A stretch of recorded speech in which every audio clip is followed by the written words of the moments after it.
Buenas tardes. Hace ahora más o menos, bueno, hace muchos años, como más de 20, yo estaba a punto de empezar un curso, que era yo el formador. Recuerdo que era por esta época, porque era después del verano, no sé exactamente el mes, que para mí era un reto. Era un curso que yo quería hacer después de haber hice un posgrado en la universidad, que era un título que tenía Análisis y conducción de grupos en las organizaciones. Y entonces yo me quedé muy impresionado con ese posgrado, porque hablaba de la potencialidad de las personas trabajando en grupo, de las virtualidades que tenían las interacciones en los grupos.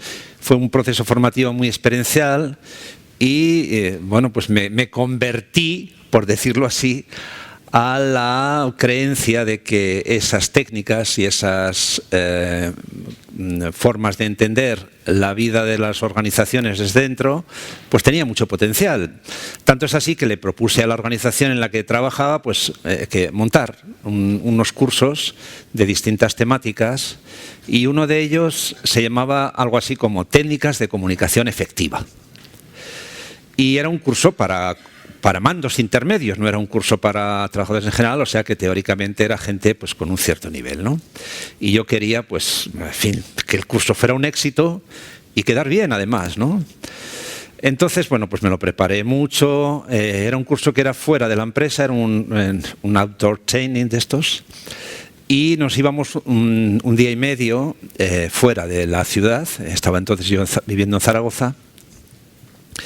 Y el punto, digamos, más llamativo de este referente inicial y final al que hacía referencia nuestro mantenedor era que, estoy hablando hace 20 años, pues que había unas grabaciones. Era un curso que empezaba después de las introducciones grabando las capacidades de intervención de los participantes. Es decir, salían los participantes, tenían que hacer un pequeño discursito sobre algo y se les grababa, y posteriormente pues se revisaba, se hacía un feedback sobre cada una de sus intervenciones.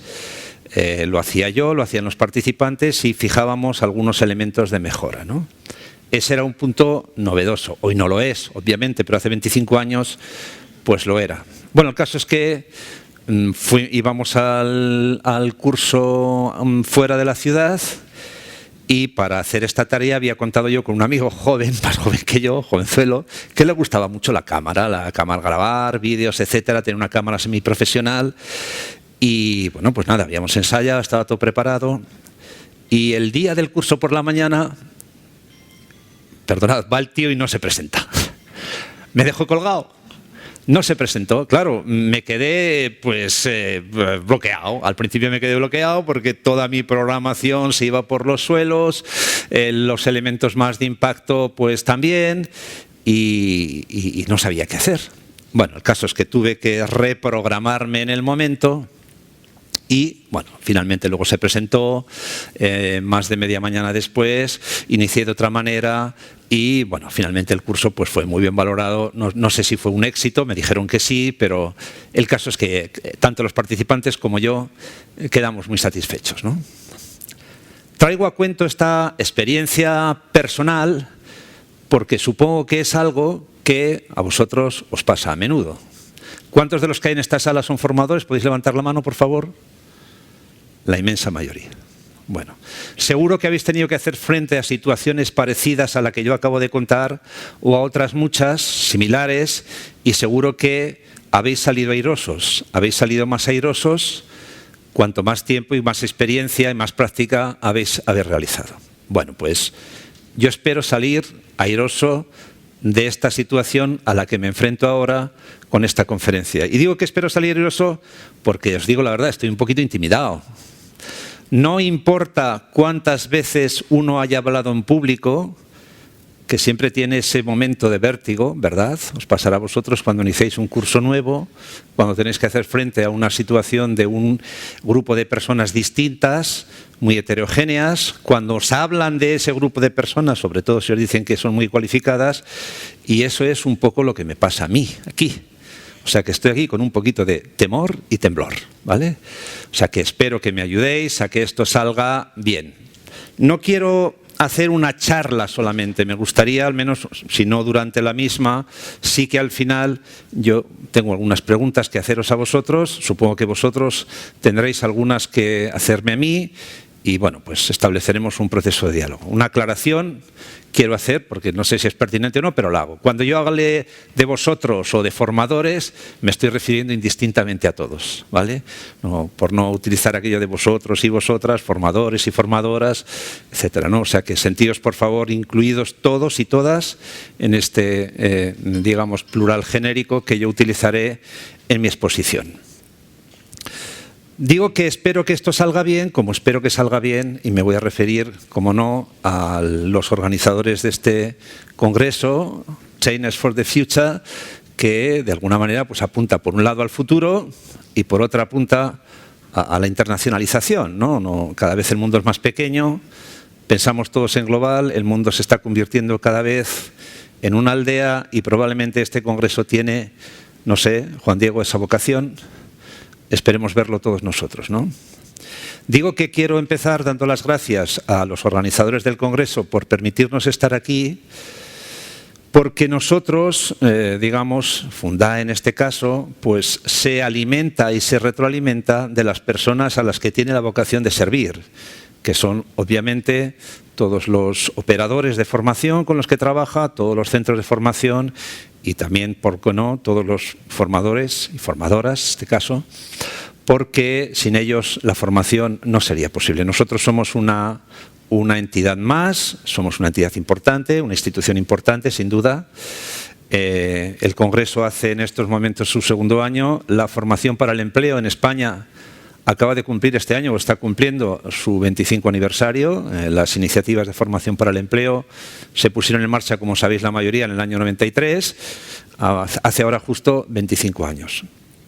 Bueno, pues entonces mi reconocimiento a las personas que están organizando esto por segundo año consecutivo, este congreso, que posibilita el encuentro pues, entre distintas agentes y protagonistas de la formación en general y de la formación para el empleo en particular, para intercambiar puntos de vista, experiencias, expectativas, etc. Y Fundae quiere estar allí. La Fundación quiere estar en los ámbitos y en los lugares en los que se debate sobre estas cosas porque es nuestra obligación, forma parte de nuestra obligación, estar atentos a lo que sucede en nuestro entorno. Escuchar lo que son la realidad o las realidades, mejor dicho, de la formación para el empleo en España, aprender con todos los que en ella participan, aprender de vosotros y facilitar y ayudar en la medida de nuestras posibilidades a que las inquietudes, las necesidades y los planteamientos y propuestas que existen, pues en la medida que dependa de nosotros, encuentren el cauce de vehiculización, transferencia o resolución adecuado, ¿no?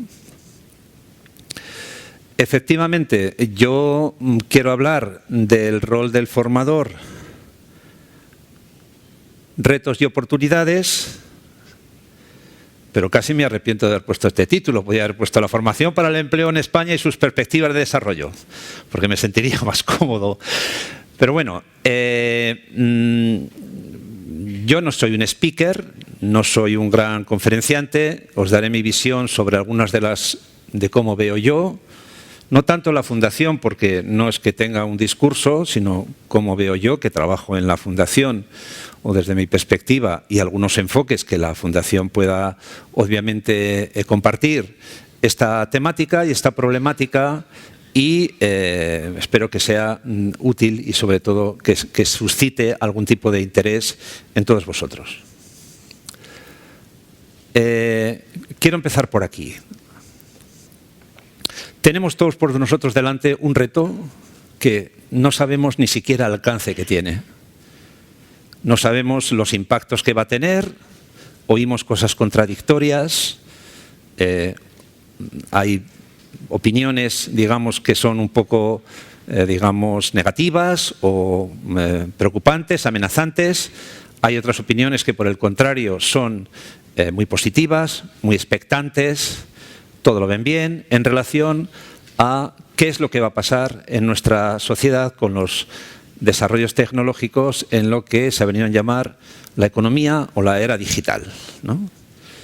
Formáis parte, a su vez, de otras redes, ¿no? Juan Diego ha comentado aquí la importancia de estar conectados, de estar permanentemente conectados. Entonces, el aprendizaje va a discurrir por los nodos de esas redes y de esas redes, y nosotros, como Fundación Estatal para la Formación y el Empleo, queremos también formar parte de esa red. Queremos ser uno de los nodos de esa red, queremos estar con vosotros en ese proceso de aprendizaje intensivo y continuo que nos abre a todos las nuevas tecnologías de la información y la digitalización del conocimiento. Decía yo que, ¿cómo puedo empezar a hablar en un foro de formadores diciendo algo que con lo que yo me sienta, digamos, identificado y que al mismo tiempo llegue a los participantes, ¿no? Y se me ocurrió traer la imagen de una cadena, ¿no? Y me preguntaba yo, en la cadena de la formación, ¿qué lugar ocupa el eslabón que son los formadores? Una cadena, como sabéis, sirve para unir, sirve para enlazar, puede servir para atar, puede servir para sujetar, también puede servir para, digamos, quitar libertad. Y en cualquier caso es un referente de algo que tiene continuidad en un proceso y sin lo cual ese algo no existe, ¿no? Una cadena es tan fuerte como lo es cada uno de sus eslabones y tan débil como lo es el eslabón más débil, como sabéis. Entonces, me pareció sugerente esta imagen porque de alguna manera creo yo que en el proceso, en la cadena de la formación, los formadores son el eslabón de oro. Pueden fallar muchas cosas en la formación, puede haber muchos componentes y muchos aspectos, pero si falla el formador, hoy no hay formación. Luego hablaremos del futuro o de lo que el presente apunta hacia el futuro, ¿no? Y cuáles son los retos que ese formador tiene, ¿no? Entonces, de alguna manera, el formador ocupa, desde mi punto de vista, un rol central en esa cadena, ¿no? Sin él, el proceso formativo no tendría lugar. Y si falla él, el proceso formativo se viene abajo, aunque todos los otros aspectos que conocéis vosotros bien, que hacen posible la formación, pues sean perfectos, estén muy bien organizados. El formador, por tanto, es, yo diría, el eslabón clave en la cadena de la formación. El formador en la cadena hace muchas cosas. A veces tiene que abrir los eslabones para volver a enlazarlos, porque esa es un poco su función. Como facilitador y movilizador del conocimiento, tiene que hacer frente a situaciones que implican abrir esos eslabones de la cadena y volverlos a unir, a veces de una manera creativa, adaptándose a las personas con las que trabaja, adaptándose a los alumnos o participantes que están en el proceso formativo del que él es uno de los principales protagonistas, ¿no? Y tiene que hacerlo, como digo, pues haciendo frente a vicisitudes y, si es posible, de una manera que los que participan con él en ese proceso de aprendizaje se sientan importantes y se sientan identificados con el resultado, ¿no? Y pensaba yo que en ese proceso de generar conocimiento a través del proceso de atar y desatar, de desencadenar el aprendizaje, que es la imagen que venía anteriormente, vino a mi mente el cuento, que no sé si lo conocéis, en cualquier caso lo recordaremos juntos, del camello encadenado. En una ocasión, una caravana que iba por el desierto, pues después de recorrer un buen trecho de camino durante el día bajo un sol de justicia, pues se dispuso a descansar porque llegaba la noche. El chico que era el encargado de atar a los camellos para que no se escapasen durante la noche, clavar las estacas en el suelo y atarlos con la cadena que los unía a la estaca, se dio cuenta de que de los 20 camellos que había en la caravana, solamente tenía 19 cadenas, ¿no? Y fue muy preocupado al jefe de la caravana y le dijo: tengo solamente 19 cadenas y son 20 camellos, ¿qué hago?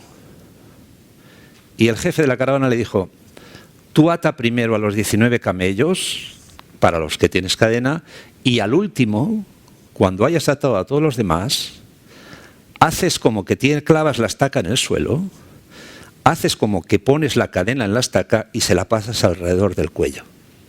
Y ya verás como el camello no se mueve en toda la noche. El chico no se lo creyó mucho, pero hizo caso a su jefe, que es lo que era, y cumplió esas instrucciones.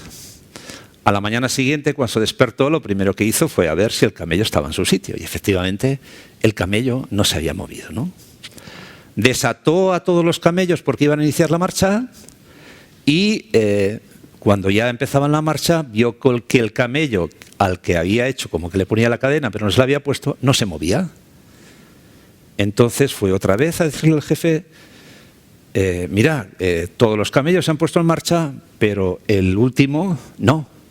Y le dijo: ¿pero lo has desatado al camello? Digo: pero si no estaba atado.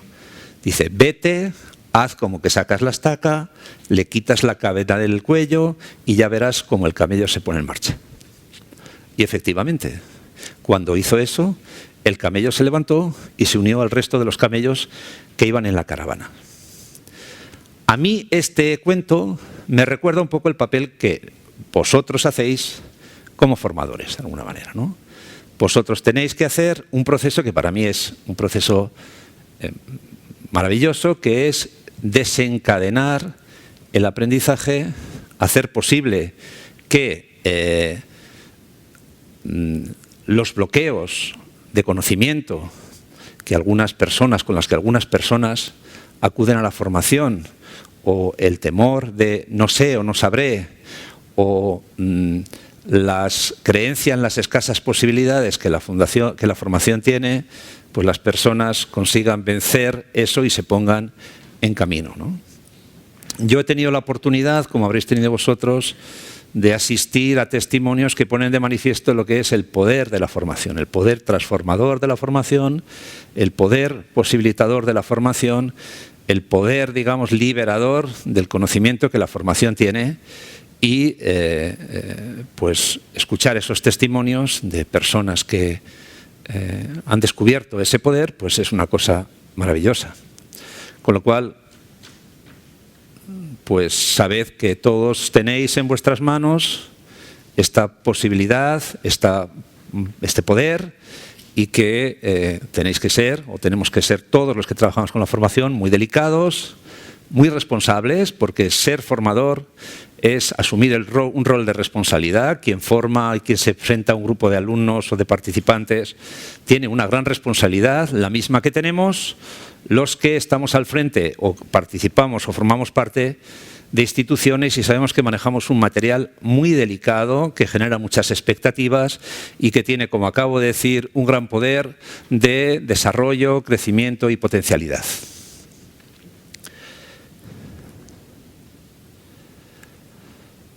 Este poder de la formación, lógicamente, opera en un contexto. El formador no está solo él con unas personas que van con sus deseos de aprender, sino que opera en un sistema. Ese sistema, como todos los sistemas, pues tiene una serie de condicionantes. Es decir, los estilos formadores pueden ser muchos, pero al mismo tiempo la capacidad de conocimiento que el entorno tiene, pues también es relevante. Entonces, en el ámbito en el que los formadores que no forman parte de un sistema muy estructurado actúan, pues ese sistema, digamos, influye sobre ellos, ¿no? Claro, un sistema podemos definirlo más o menos como un conjunto de elementos, digamos, que interactúan entre sí para conseguir unos determinados resultados de una manera estructurada, ¿no?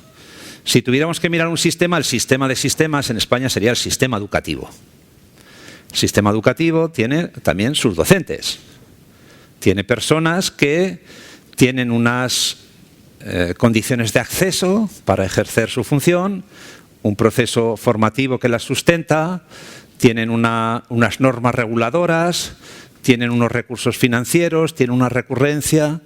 Pero claro, nosotros cuando hablamos de el formador para el empleo o el formador en la formación para el empleo, pues nos encontramos ante una situación distinta. Como acabo de comentar al principio, la formación para el empleo tiene en España 25 años. El sistema educativo tiene 200, más o menos, ¿no? Es un sistema educativo que nació muy vinculado a la aparición de la revolución industrial y en parte allí seguimos. Y en cambio el sistema de formación para el empleo está, digamos, como, permitiendo la expresión, en pañales, ¿no? Claro, eso tiene una serie de condicionamientos, tiene una serie de elementos que hacen que, si ese sistema no tiene los elementos que acabo de nombrar antes, pues la tarea del formador se resienta, ¿no? Y de hecho se resiente. O yo creo que se resiente. Si vosotros me decís luego que no se resiente, pues estupendo, ¿no? Yo creo que se resiente, ¿no? Porque está sometido a unas vicisitudes y a un proceso que todavía no se ha estabilizado, ¿no? ¿Y qué ha pasado además con este sistema de formación en el que operan los formadores para el empleo? El director general hacía referencia hace un momento antes, pues que viene de atravesar un periodo de turbulencias, ¿no?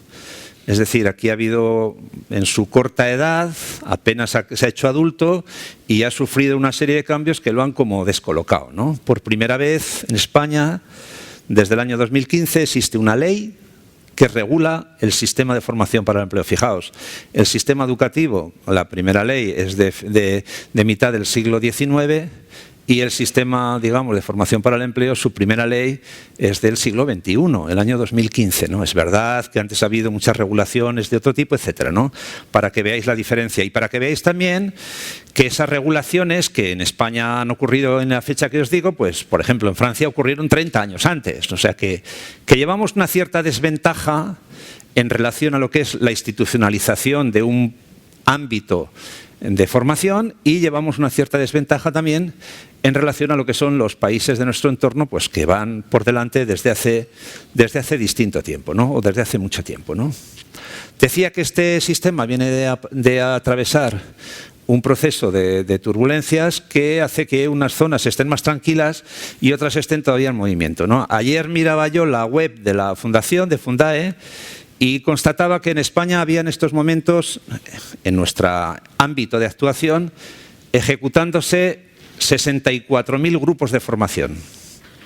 Permitidme un momentito que mire cómo voy de...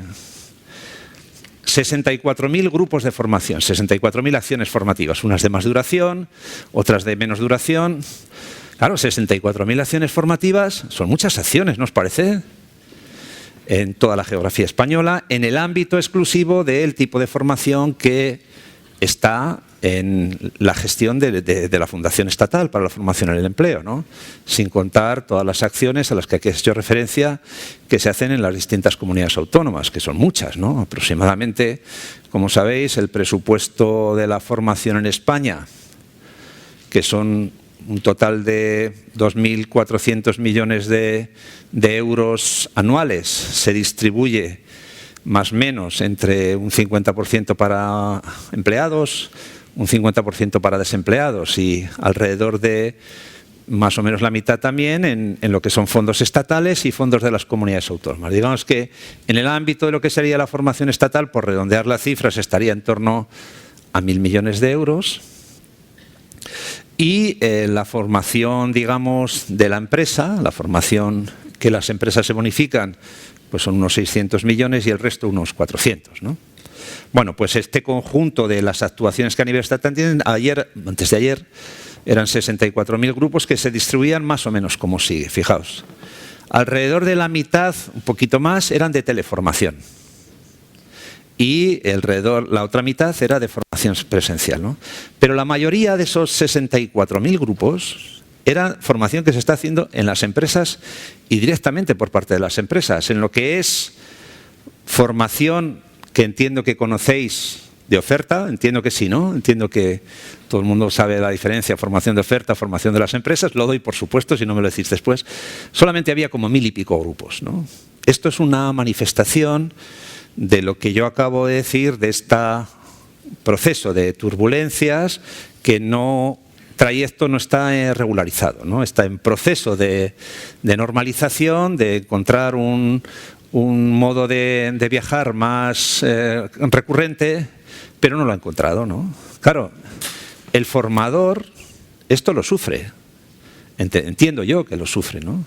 Al menos los estudios que nosotros hemos hecho ponen de manifiesto que lo sufre, ¿no? Porque no puede mantener o le cuesta, tiene dificultad para mantener una continuidad en lo que es su vertiente profesional, su actuación profesional, ¿no?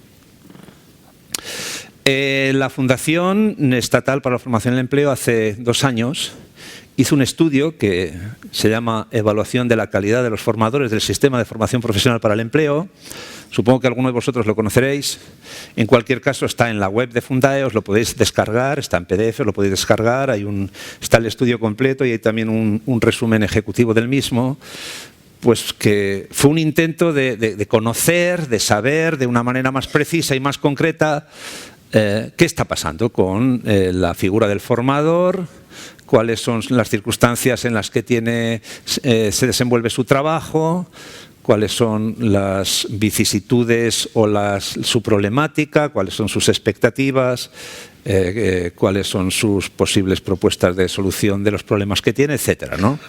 Es un estudio que se basaba, por una parte, en el análisis de los datos que nosotros tenemos directos, fundamentalmente los que seguro que la mayoría de aquí lo habéis hecho al final de los cursos de formación, pues se pasa un cuestionario de evaluación, en fin, tenemos un registro del perfil de cada uno de los participantes y, por otro lado, también tenía un trabajo de campo, es decir, un trabajo de campo que se basaba en encuestas, grupos de discusión, grupos de expertos, etcétera. No me voy a extender ni voy a presentar este estudio que está a vuestra disposición, pero sí que me gustaría comentar muy por encima algunos datos que figuran en ese estudio, ¿no?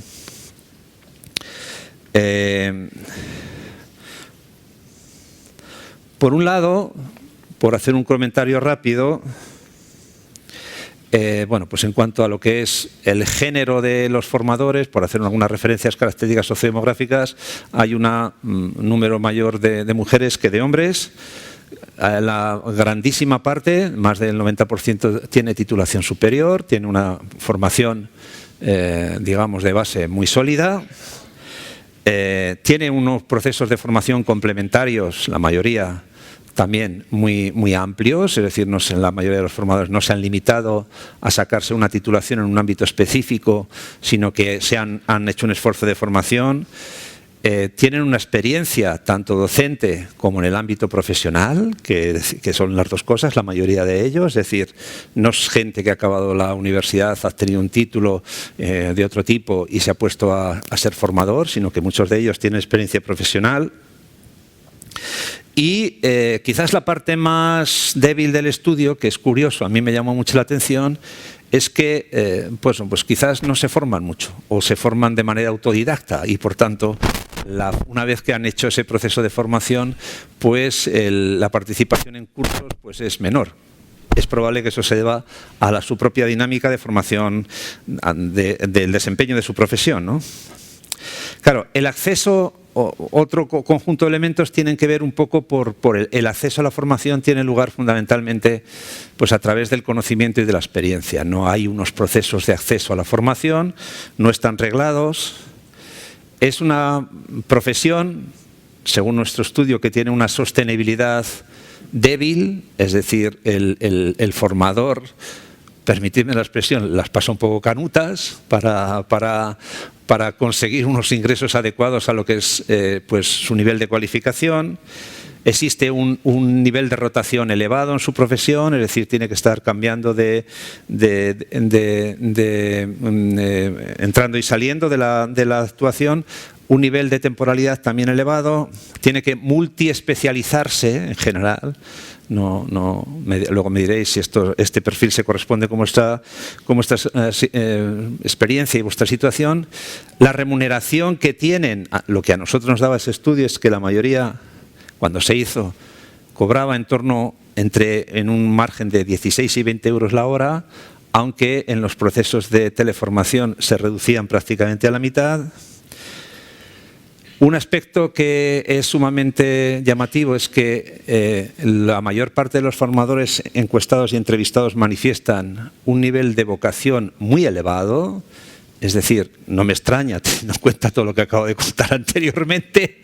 Es decir, el que aguante aquí es que es un poco un sufridor. Es decir, creen en lo que hacen y por tanto por eso están allí. Una vez empezado no lo dejan. Y otra cosa que ha llamado la atención, y esto me parece que es llamativo darlo a conocer en este foro, porque he venido con unos compañeros que están allí, que el nivel de asociacionismo, quizás el nivel de trabajo en red y de presencia en red sea elevado, pero el nivel de asociacionismo, es decir, de compartir su problemática con otros de una manera organizada, es muy débil o muy bajo. No sé si esta imagen que el estudio refleja y que la podéis ver, digamos, consultándolo, pues es un espejo de la situación realmente existente. O se ha quedado desfasado, o se ha quedado corto, o se ha pasado de frenada. Pero bueno, esto es lo que el estudio daba y esto es un poco lo que yo he querido un poco traer a colación que me parece interesante que lo conozcáis y que si estáis interesados podéis consultar el estudio a nivel grupal, profesional o simplemente individual, ¿no? Decía yo antes que el rol del formador pues es un rol fundamental, ¿no?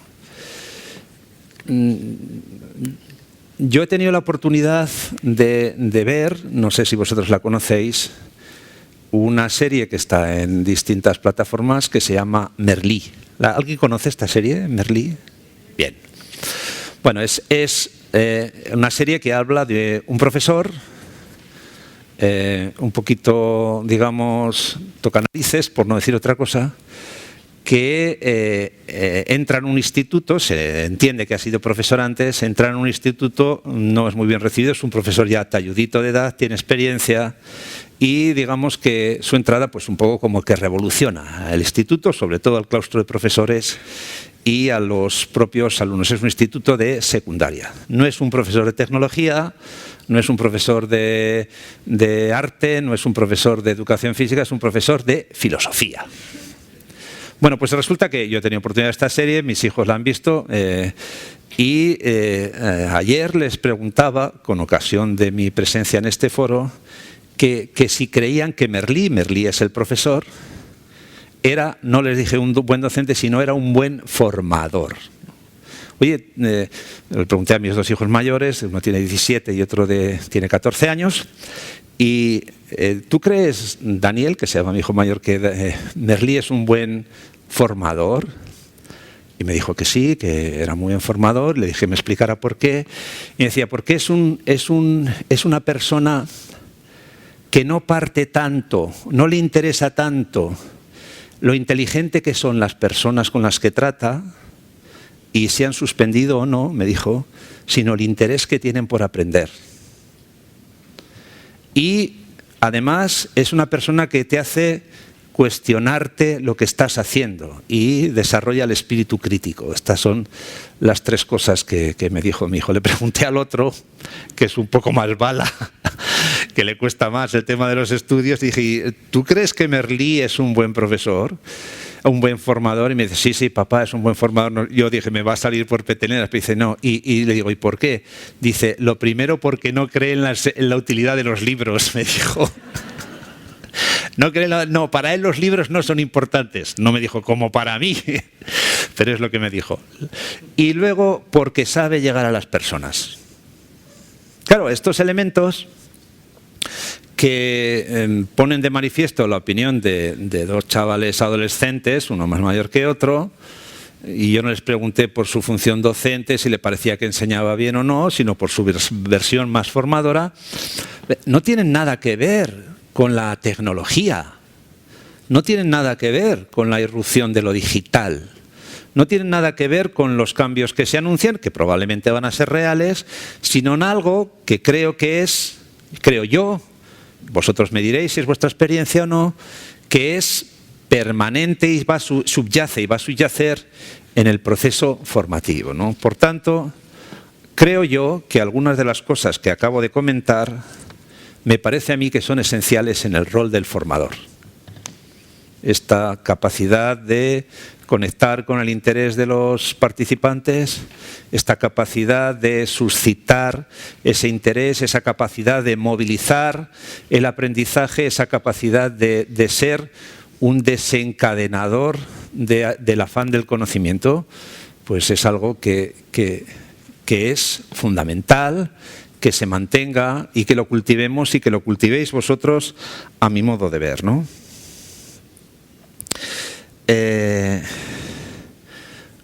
Un buen formador, como vosotros mismos sabéis, siempre deja huella. De los malos formadores a lo mejor nos olvidamos, de los buenos formadores siempre dejan alguna huella, ¿no? Hombre, no es una huella a no ser que sea muy impactante.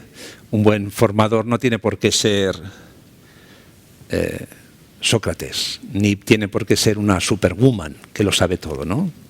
Pero un buen formador, que desde mi punto de vista lo primero que tiene que ser es honesto con su nivel de conocimientos, ¿no? Un buen formador sabe lo que sabe y sabe lo que no sabe, y por tanto actúa desde allí, no actúa desde la apariencia, actúa desde su, digamos, desde su realidad, pues deja huella, algún tipo de huella, porque después del paso de su actuación en un curso o en un proceso formativo, algo cambia en las personas que están con él, ¿no? Este formador al que me acabo de referir, pues lógicamente tiene pues delante de él una serie de retos y de desafíos, pues que, digamos, frente a los cuales pues a veces se encuentra un poco como Gary Cooper, ¿no? Solo ante el peligro, ¿no? Y es bueno que esos retos y desafíos pueda explicitarlos, y es bueno y es necesario, si creemos en la finalidad y en la virtualidad y en la potencialidad de la formación y en la potencialidad de la formación para el empleo como uno de los elementos desencadenantes de inclusión laboral y también social, pues que los conozcamos y que los abordemos, ¿no? Desde mi punto de vista, los retos y desafíos a los que se enfrenta el formador, y prescindo ahora un poco porque hablaré luego después de ese asunto, voy a ir un poquito más rápido, pues en parte son los que tiene el sistema. Yo no sé si es posible, porque desconozco vuestras vicisitudes y no soy tan perfectamente conocedor, aunque quizás deberíamos ser más los que trabajamos en las instituciones, ¿qué nivel de sostenibilidad tiene la profesión docente si mañana, por ejemplo, desaparecieran toda la gestión pública de las ayudas a las que he hecho referencia? Es decir, si mañana, por ejemplo, las empresas dijeran, pues ya no me puedo bonificar formación, ya no hay programas de oferta, ya no hay programas de este tipo. Obviamente, alguna cosa tenían que dedicar el dinero, ¿no? Pero lo que intento ver aquí es simplemente cuál es la relación que existe entre la profesión que desempeñáis y la provisión de fondos públicos que nacen obviamente de la cuota de formación profesional y por tanto tienen que tener un retorno para ello, ¿no? Pero lo que intento decir es que en la medida que el sistema se estabilice, en la medida que el sistema sea más recurrente, en la medida que, digamos, haya menos incertidumbre, pues el panorama profesional de los profesionales, valga la redundancia, que operáis en la formación para el empleo, pues también se clarificará. es una cosa. Es decir, el otro día, no sé si tuvisteis la oportunidad de leer en la prensa, que es una cosa reconocida, que oficialmente el Servicio Público de Empleo Estatal había reconocido que en las últimas 4 convocatorias, creo recordar, se habían dejado de ejecutar 1.500 millones de euros. Supongo que tuvisteis oportunidad de leerlo. De esos 1.500 millones de euros, pues una buena parte, en torno a 1.000 millones, eran de ámbito estatal y el resto correspondían a fondos de las comunidades autónomas. Claro, ese es uno de los primeros elementos que entiendo yo al que nos tenemos que dedicar y se tienen que dedicar quienes tienen responsabilidades políticas y administrativas en relación a la formación, porque si las necesidades de formación son tantas, como hacía referencia el director general, las necesidades productivas son tan evidentes, las necesidades de empleo son tan grandes, pues el casamiento es entre oferta y demanda, pues se tiene que producir y se debería producir más aceleradamente, ¿no? Creo que la base, por lo que el estudio al que hacía referencia antes pone de manifiesto, la base de formadores que existe, aunque aquí hay quizás voces más cualificadas que yo, como luego se verá en la mesa para decirlo, de humana y de cualificación que tienen los formadores es suficiente. El desafío que tienen principal y el reto que tienen por delante, que son los retos del sistema, es conseguir que de alguna manera el sistema dé respuesta a lo que ellos ya son. En la evaluación que he hecho, a la que he hecho anteriormente referencia, hay una cosa que me he dejado de comentar, que es importante, y que tiene que ver con lo que antes decía del eslabón de oro de la cadena, ¿no? De todos los elementos valorados en ese estudio, de todos, quiere decir diseño, planificación, programación, recursos didácticos, recursos formativos, el que tiene más valoración, el que tiene la valoración más alta es el desempeño profesional de los formadores, que está por encima de 8,5. Entonces, si eso es así, el reto que tenemos por delante, el reto que tienen los formadores es el reto que tenemos todos, ¿no? Que es conseguir que su actividad se desenvuelva en un sistema que ofrezca la certidumbre necesaria como para que algunos de los elementos que he nombrado antes de rotación, inestabilidad, etcétera, pues se estabilicen, ¿no? Y la formación profesional se prestigie proyectando lo que los formadores ya hacen, ¿no? Es decir, de alguna manera, no es un piropo que os he hecho, pero seduce el estudio en gran manera el prestigio que en España tiene la formación, el que mantiene, el que puede crecer, se sustenta en el desempeño profesional de los formadores, ¿no? Por tanto, los formadores deberían tener una mayor centralidad, ¿no? ¿Cuál es el rol del formador? Y si se resitúan los roles, ¿qué competencias son las que tenemos que incorporar a vuestro saber hacer, al bagaje de competencias y de formación al que hacía referencia antes?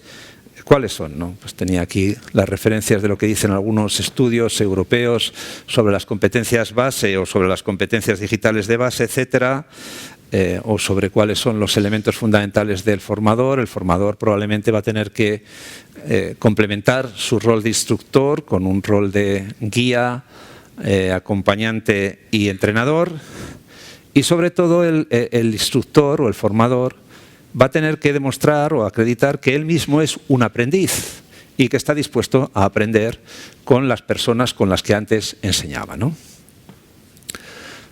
Bueno, no me voy a extender más porque le pedí a nuestro mantenedor que dejase un ratito por si queríais hacer algún tipo de intervención, y tenía yo también aquí, que las he escrito mientras venía para aquí, algunas preguntas que haceros a vosotros, ¿no? No me he dado tiempo a ponerlas en la presentación porque las he puesto después. Las preguntas son las siguientes, ¿no?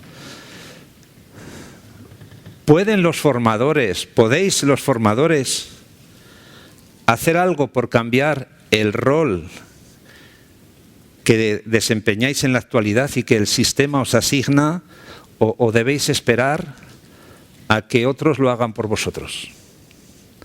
Y si podéis hacer algo, ¿qué es lo que podríais hacer? Esa es la primera pregunta y su derivada, ¿no? Pues en la respuesta. Sí, por favor. ¿O alguien quiere opinar? ¿Quién quiere opinar? Ahí.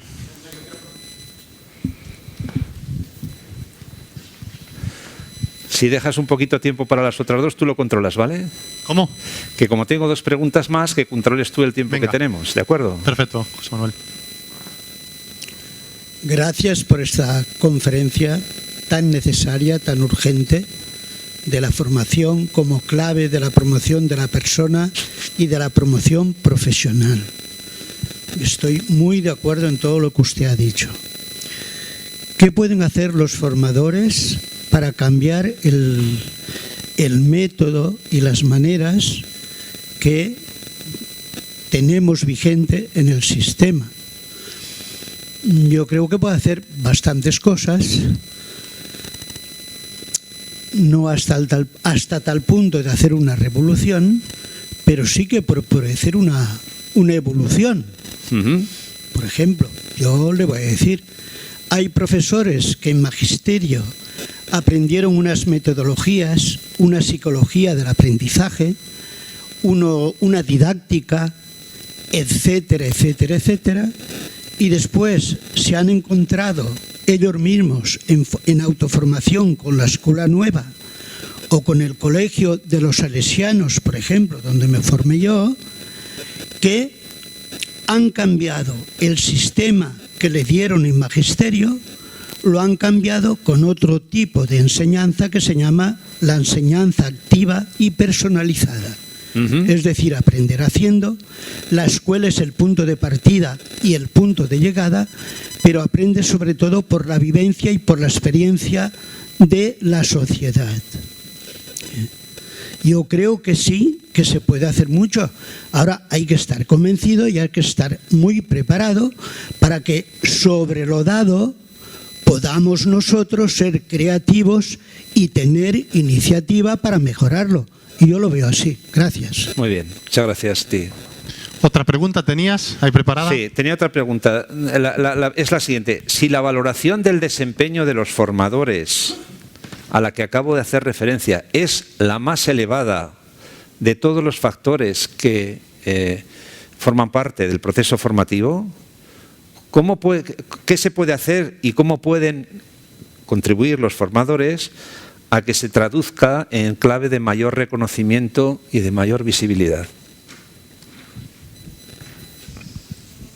Bueno, vale, yo a lo mejor en este sentido, y conozco perfectamente el informe del que estamos hablando, que habla de formadores, a excepción de formadores de certificador de profesionalidad. Pues hombre, a lo mejor es un poco fuerte lo que te voy a decir, pero somos los tontos útiles de la formación. Bien, el docente de formación para el empleo sirve para... Lo de tontos útiles lo dices sin segundas. No, lo digo convencido. Somos los tontos útiles de la formación, somos los necesarios para homologar un aula, no tenemos reconocida la profesión de formación para el empleo. Yo le digo a cualquiera de los compañeros aquí presentes que mañana vaya a la oficina de empleo cuando termine una acción formativa y se quiera inscribir como docente de formación para el empleo. No existe la profesión. No existe. Te pueden dar de alta como formador ocupacional, como maestro, como lo que quieras, pero no como docente de formación para el empleo. Entonces el problema es que los docentes somos, como tú muy bien has dicho, el eslabón de oro, pero nadie nos tiene en cuenta. La administración no nos escucha, los centros de formación tampoco, y sin docentes no hay formación. No sé, José Manuel, si quieres dar tu visión ahí.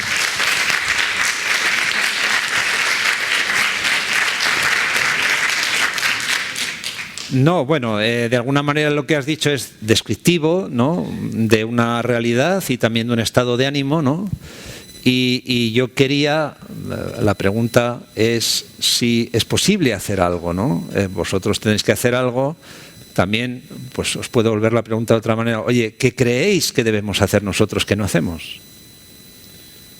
porque a mí también me gustaría irme de aquí. Es muy buena pregunta, José Manuel. Ahí hay una chica. Hola, buenas tardes a todos. Mi nombre es Ana Vidal. Sí, yo creo que hay dos acciones que se podrían implementar que quizás sean bastante sencillas y que no se estén aplicando.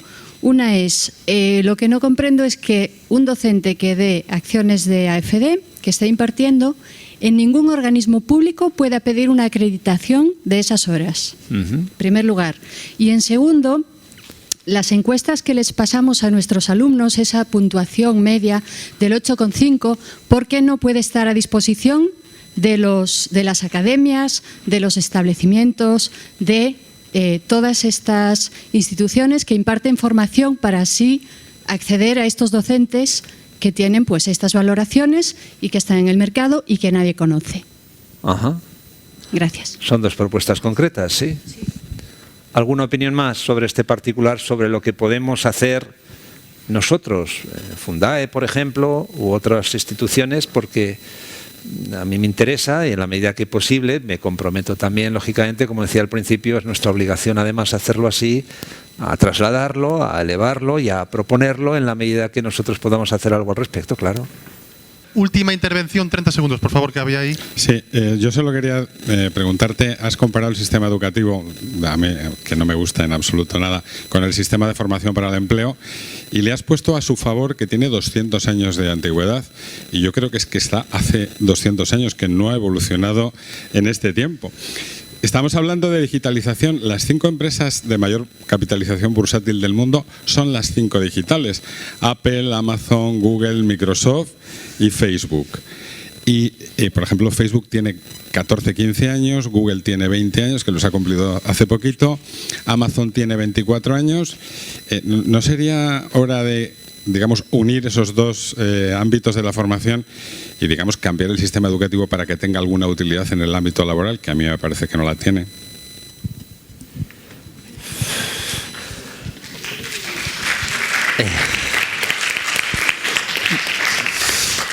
Yo no soy un representante del sistema educativo, creo en el poder transformador de la formación y de la enseñanza. José Antonio Marina, al que muchos supongo conocéis, dice define la ley del aprendizaje de la siguiente manera. Dice, para que un sistema, una organización o una persona se mantenga, digamos, al día en materia de conocimientos, tiene que aprender al menos a la misma velocidad con la que cambia su entorno. Yo creo que ahí va a estar la clave. Por eso él sostiene que hemos entrado más que en la era del conocimiento, en la era del aprendizaje, ¿no? Allí va a estar la clave. Si la sociedad empuja, la tecnología empuja, las empresas empujan, las personas y su afán de saber empuja, pues los sistemas tendrán que acabar adaptándose. Ciertamente, no he puesto yo el elemento de comparación del sistema educativo como para decir tenemos que ir a un anquilosamiento, no, me refería más bien a los temas de regularidad, estabilidad, aprovisionamiento de recursos, puesta a disposición de los mismos, recurrencia, porque ¿qué pasaría, por ejemplo? Yo siempre pongo el ejemplo de ¿qué pasaría si los padres llegara a septiembre y no sabemos si va a haber curso escolar? ¿Qué pasaría? Pues sería un desmadre, ¿no? No sabríamos qué hacer, dónde ir, cómo organizarnos, etcétera, ¿no? Bueno, pues resulta que en los últimos años, pues la formación para el empleo ha tenido una situación de ese tipo. No sabemos si va a haber convocatorias, cuándo saldrán, cuándo no saldrán, etcétera, ¿no? Un sistema puede ser abierto, un sistema puede ser flexible, un sistema puede ser dinámico, pero tendrá que tener también una cierta recurrencia, un cierto nivel de institucionalización, un cierto nivel de reglas de juego marcadas, etcétera. Me refería más bien a esa parte. En todo lo demás, de acuerdo contigo, ¿no? Por otro lado, no quiero dejar de decir que los sistemas nos condicionan. Los sistemas pero no nos paralizan. Dentro de los sistemas, las personas, a través de nuestras acciones, aunque condicionadas, podemos hacer que el sistema se mueva. porque si no, no sería un sistema en el que el cambio sería posible. Y nuestras acciones, y vosotros eso lo comprobáis constantemente en vuestro quehacer diario, hacen posible que se produzcan cambios, digamos, que influyen y en función de su dimensión, pues en cambios mayores, ¿no? Me gustaría acabar precisamente con una frase, ¿no? No hay, digamos, congreso que tenga que ver con esto en el que no se cite a Einstein. Bueno, pues yo traigo aquí una frase que pretende ser una palabra de ánimo para vosotros en esta tarea tan estupenda y maravillosa que desempeñáis, y espero que sea útil para vosotros y para las personas con las que trabajáis. Aprende del ayer, vive para hoy, ten esperanza en el mañana. Lo importante es no dejar de cuestionar, como acabáis de haber hecho vosotros ahora mismo. Muchas gracias.